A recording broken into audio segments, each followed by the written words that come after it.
I'm Tyler from ROS Developer Notes. We might as well start calling this ROS2 Developer Notes, though, because all I seem to talk to you about is ROS2 stuff.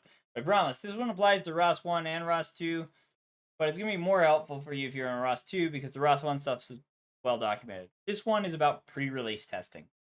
You remember when you go to cut a release for ROS1, you do this thing called a pre-release test. And a pre-release test would locally emulate what the build farm is going to do for building your Debians, and it would help you catch issues so that you could fix them before you go and bloom, and then the build farm discovers it, and a, a long process then to got to do a patch and right.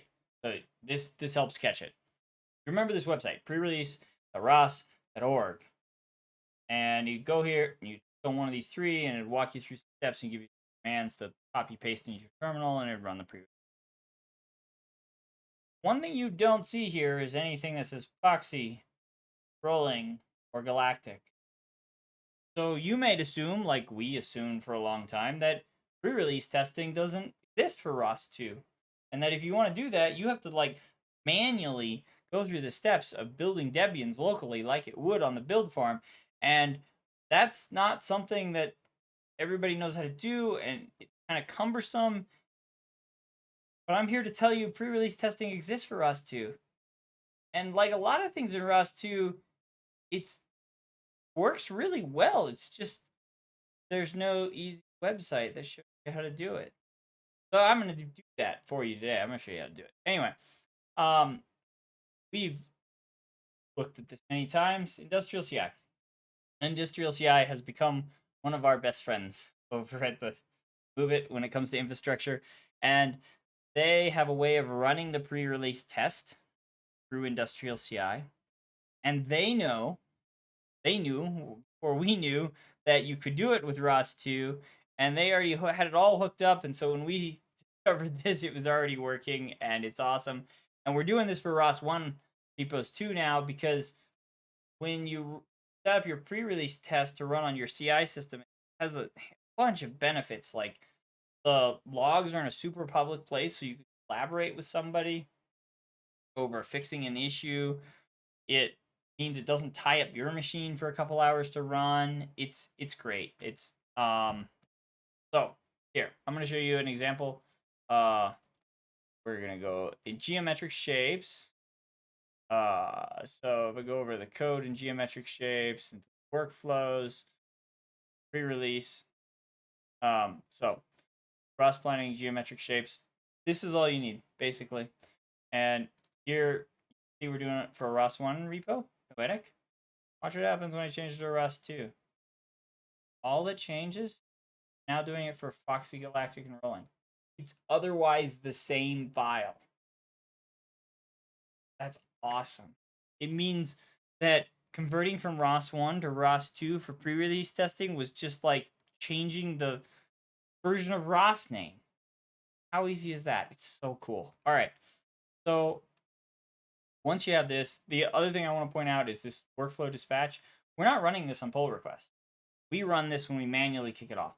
That's because, right, you're not cutting a release after every pull request lands. And pre-release takes a couple hours to run. You want to run this before you want to cut a release every months or 6 months, or whatever your release cycle is. So you can just add this to your repo, set it to workflow dispatch. Then maintainers, unfortunately not other people, but maintainers at least, can go into this actions tab, click on pre-release, and then there's this run workflow button, and they can select which branch they want. I manually, just a little while ago, kicked off one for the ROS2 branch. Come in here and look at it. Busy running. It's the thing that was up earlier. And you'll see it like spit out some logs in a little bit.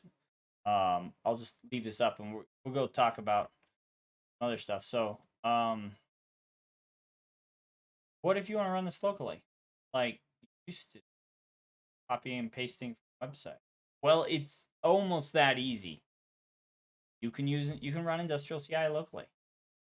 So if you come over here and you go to the moveit.ros.org website, here, I'll show you how to find this page from the go moveit.ros.org, contribute development, and click on continuous integration, scroll down, read this section, and it'll walk you through how to run any one of anything that you would run on a CI system. Industrial CI can be run locally, and it's awesome. It commits a Docker image. You can play with it afterwards, including all your release tests.